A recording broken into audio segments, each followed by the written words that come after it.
Hi, this is Kathy Fox Alfano, and we're here on Upper Cape Spotlight. Today, my guest is Melissa Ferretti.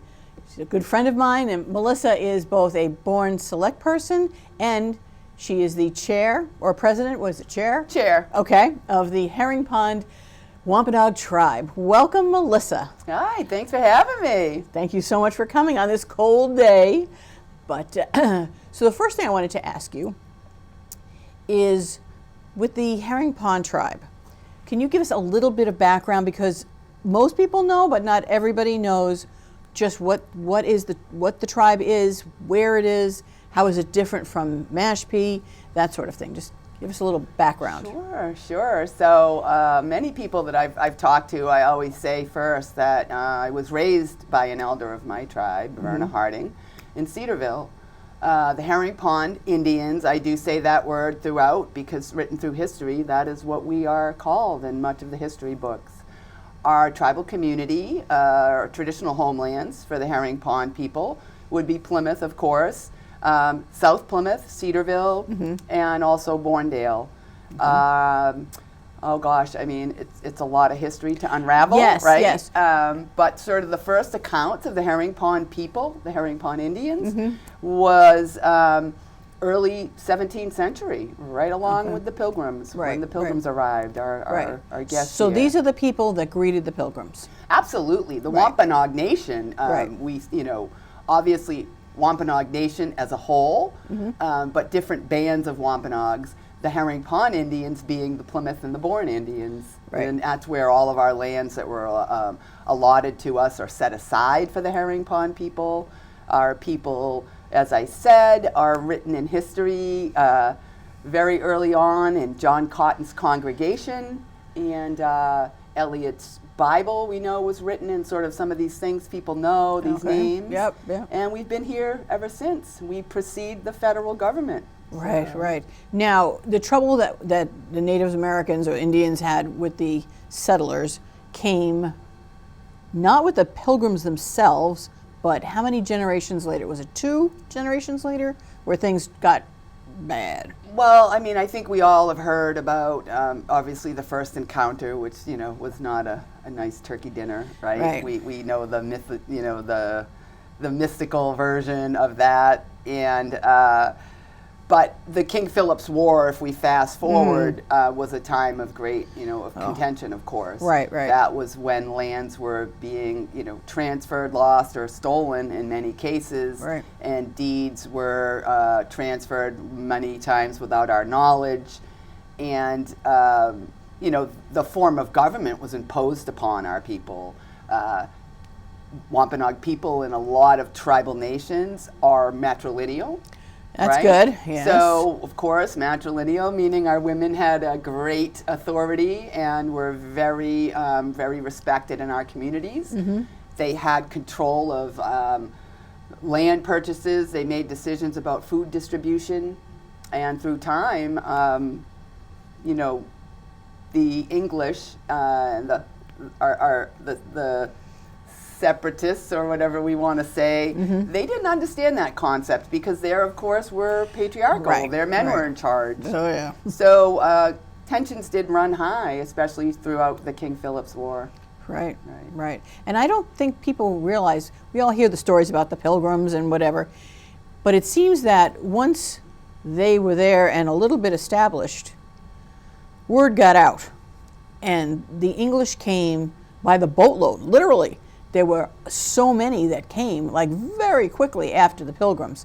So that's also where the problem is people that had no knowledge of Native Americans or whatever came thinking, it's free land, look at that. And they did not respect, obviously, what they should have. And there's so many things about the Native American tribes that we should have listened to. The whole thing about caring for the earth and not disturbing, the earth that we live on. We should have listened, and they did not. So it's time that we did listen, because obviously the Native American people were here for thousands and thousands and thousands of years and didn't wreck the earth. We were very, very loving stewards of the land, and we we say that we are the land. We're not of the land. We are the land. The land is not inseparable from us as Native people. Okay. And everything that is on the land, all the natural world is our relatives, is how we see it.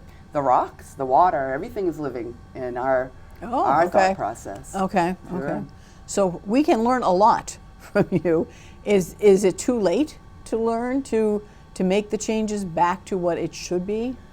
Well, I mean, I think that we obviously know that we can't go back, but I think that the Western scientists and the environmentalists that we see today are certainly more willing to listen to the traditional knowledge practices and the cultural practices that Native people use to care for the land. Right. We knew how to care for it, and prior to the arrival of our guests, yes. we really didn't have the troubles that we see today with climate change and loss of land and sea level rise and flooding and all of these really critical climate situations that we find ourselves in today.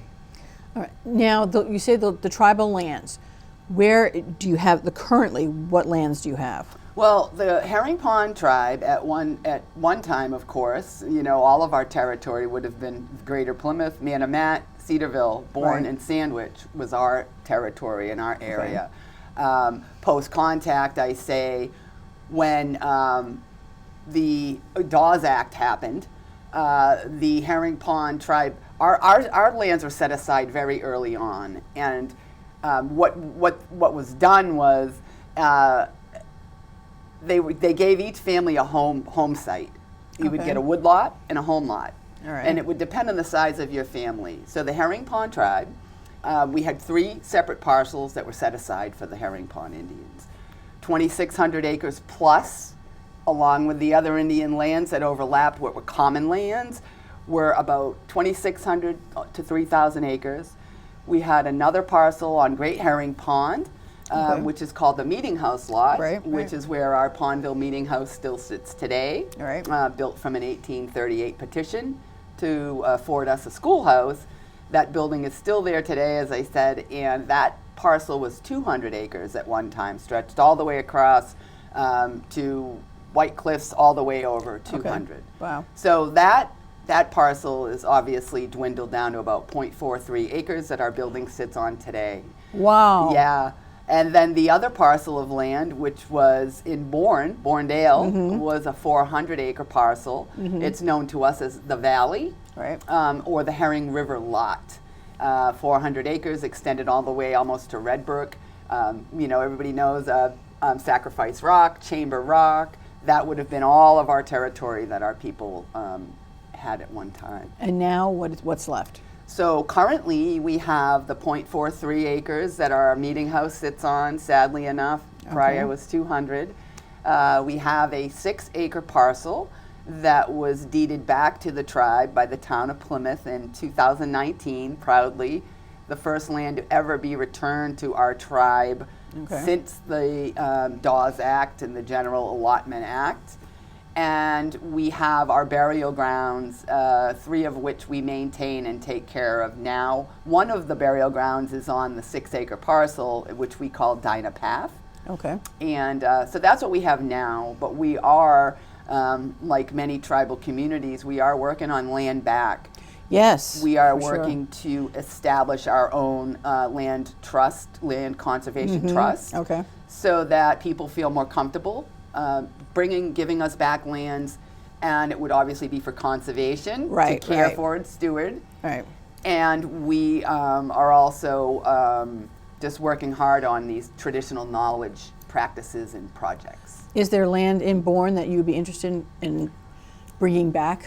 Well, there are lands in Bourne that are already in conservation, right? So, we're told, once it's in conservation, it stays there and it can't never be transferred.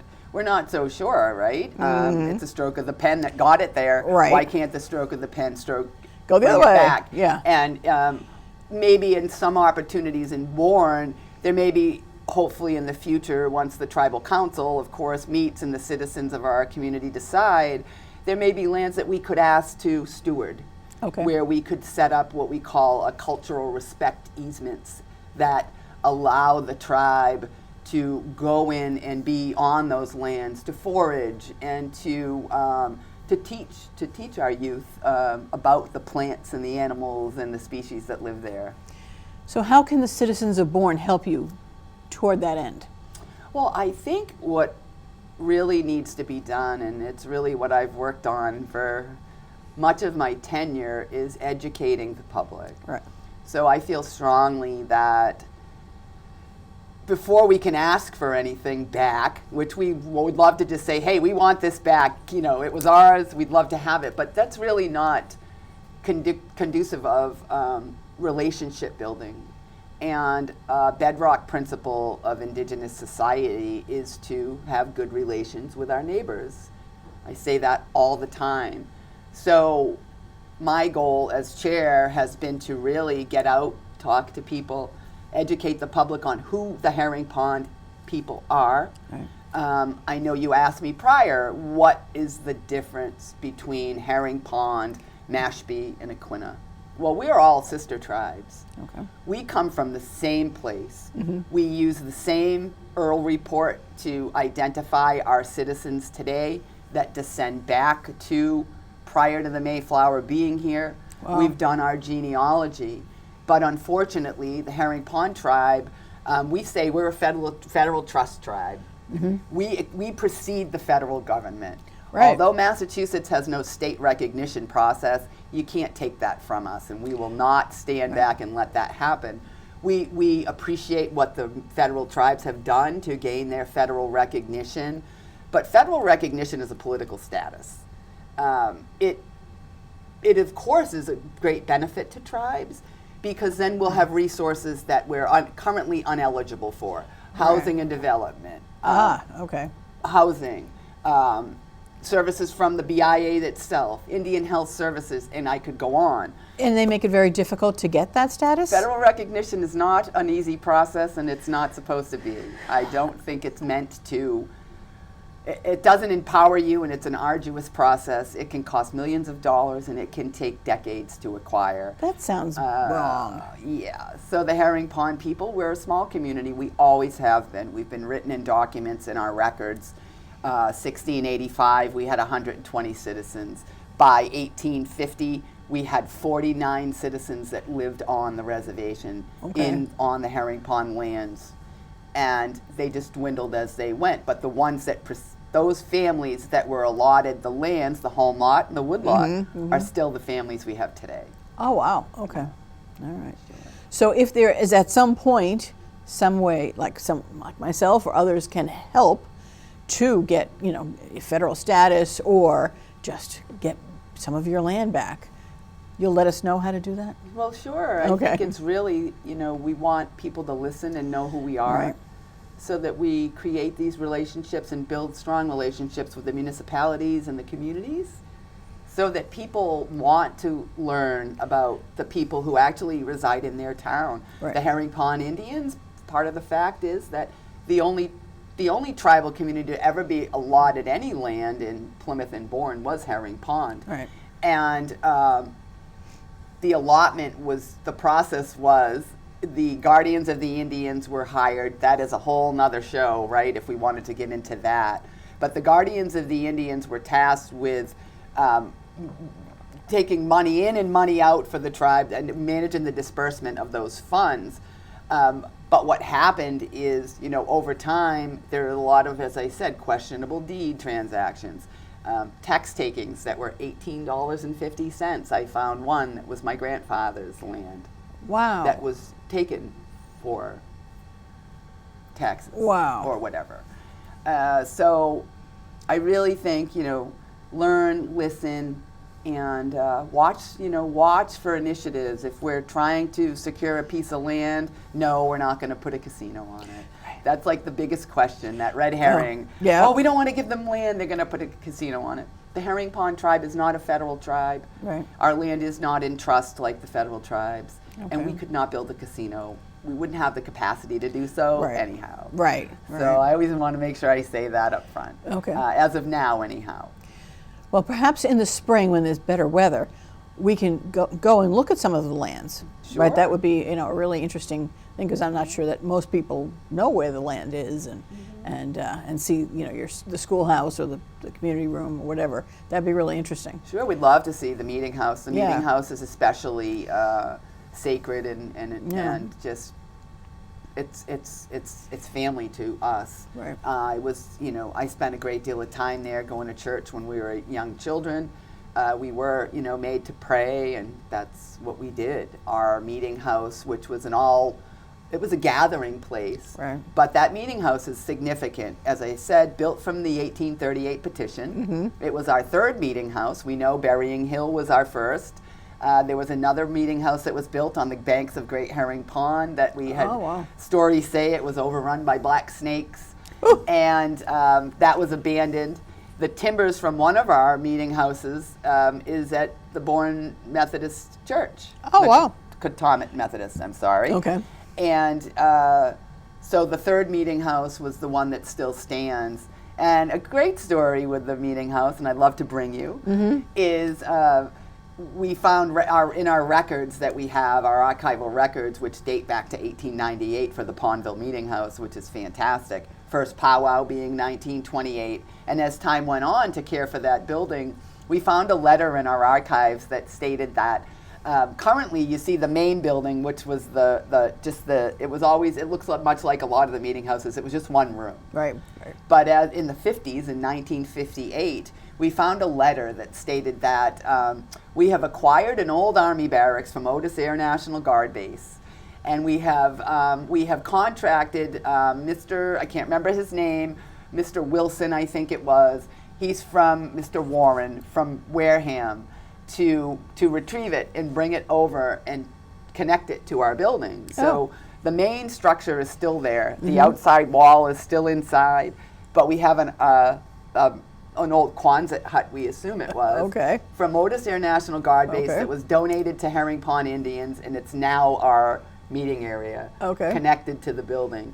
So it really has a great history, and I would love to show you. Yes, I would love to see that in the spring when it's not when it's warm. Snowing. Sure. And maybe our garden will be going then. Oh, as well, that'd be great. So Yes. that. I know. I love I've with Uptuxet, I've seen, the gardens and sort of the native foods that you had, that we have, only some understanding of. Why don't you tell us a little bit about that? Well, food sovereignty is one of the major items that we're working on now, the initiative. It's important that we teach the youth about those food, the food structures and the what we ate. We have started a process over at our Dynapath, for instance, where we have identified 31 edible plants that live there already. Okay.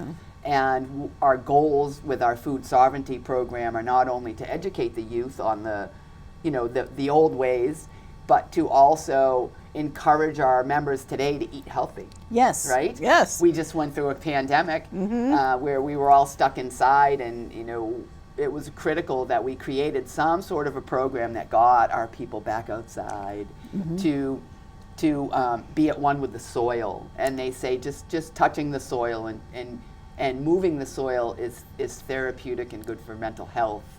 And being outside, of course, helps with that. So our food sovereignty is really, it's really many things. There's a lot of layers to it. Sure. So, yeah, it's one of our big initiatives. Yes, very interesting. Community garden, all of those things. Right. How many people are part of the tribe here, in the Herring Pond tribe? So we have, our membership is under 200 people, as I said. So we do have an open enrollment period currently. So we are accepting new membership, because what happens is over time the families will get enrolled and then they don't enroll their children or their grandchildren. So we're really trying to update our records, because we know there's strength in numbers. Yes. And we want all of our members and all of our citizens to be welcomed into Herring Pond. Right. So Bourne, I couldn't give you a rough number. 25 of our citizens live maybe in Bourne. Many live in Plymouth and surrounding towns. We have one family that were whalers and they were fishermen. Oh, wow. That Okay. family line is in New Bedford because, of course, Sure. the port. That's where it was, yeah. And a lot of the whaling industry came out of New Bedford. Sure. And we have people spread out, of course, that have moved, veterans that have, been stationed outside of Massachusetts and such. But the majority of our citizens, especially our active ones, of course, live locally. Right, right. I know one of the things that has sort of come up is the town seal. Sure. And that is supposed to depict Native Americans. I imagine it's the Herring Pond tribe, but it doesn't accurately depict that. Is that true? Well, I mean, I would think it represents Wampanoag Nation. We never want to underscore the impact that colonization had on all of the tribes in Massachusetts, the Nipmuc, Massachusetts. I could just go on. But this is the Bourne seal. But this is the Bourne seal. So we know that seals all over the Massachusetts look very similar to the Bourne seal. Okay. They either have the Mayflower in them or they have some wimpy-looking Indian native person on there. We were tough and strong people as well, so we take offense to that. Yes. We want our people to be a little more buff. We always kind of giggle. But to be serious, the Bourne seal, and I've said this again, there's obvious elements to the seal that are historically inaccurate. Of course, we didn't live in teepees. Right. Some of the clothing the native is wearing isn't accurate, and he needs some muscles. Okay. So what, is it possible to amend that? So I also sit on the mascot steering committee, although seals and mascots are different. I understand that. Human imagery is really what Native people have an issue with. Right? Yeah, There's so many other ways that we can represent Native people Right. without having an image of a human. Right. So this is a hot topic because some Native people feel as if we remove the Native person from the image, then we're removing the history. Okay. Many others, and there's a really powerful movement happening in Indian country where nobody wants human imagery. It's been proven to make our youth have low self-esteem, Right. and all of these things. It's very stereotypical. So Yeah. I have a theory about the Bourne seal, and I've been saving it a little, but what I do want to say is that in order for the Bourne seal to be changed, I feel strongly, once again, you can't just go in and say, oh, well, we don't like your seal, we want you to change it. What we need to do, again, is educate the people of Bourne as to why it might be offensive. Why is it important that we change it? Charles Raleigh was a very well-respected artisan. I lived in a home where the ceiling was hand-painted by Charles Raleigh. Wow. For 20 years, my children grew up in this household, so I respect his work. He probably had no bad intentions when he created it. Right. But we need to remember that Native people are saying that it's time. Right. And I think that with some conversations about why it should be changed, I think we can make it happen and do it in a way that's respectful of everyone. Right. Well, I'm all for that. That sounds great. Yeah. All right. So just tell us a little bit, in the time that we have left, about your what you feel like you've been able to accomplish on the select board. The select board, it's been a really great experience for me. Great. I have not only learned a great deal about municipal governance, I realize that my role as chair is much like what I do for the town. Right. The only difference is my role as tribal chair is like the town administrator, and my tribal council would be the select board, right? Okay. I feel really confident that it's important that we have people of color on the select board, and women, and especially having a Native person in a town like Bourne that has such a rich history and a history with its Wampanoag people. Yes. I often feel that Bourne is not spoken as highly as Plymouth about this Pilgrim story. Right. I feel that we have that same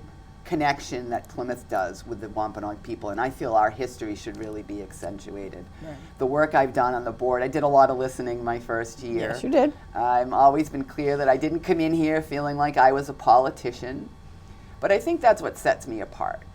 I have no agenda, right? I came in with an open mind. And I think my major goal and what I've been able to accomplish is diversity, and for people to realize that you don't have to be a big fat politician with an Ivy League education to do good work for your town.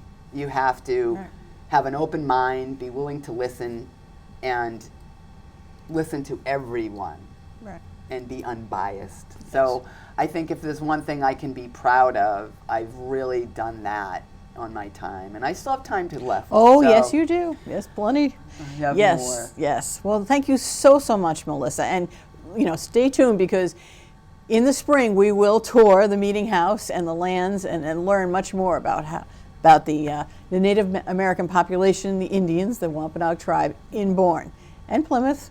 Thank you so much. We're learning a lot. It's great. Yeah, thanks for having me. I look forward to our visit in the spring. Great. Thank you very much for watching. I'm Kathy Fox Alfano. Have a good night.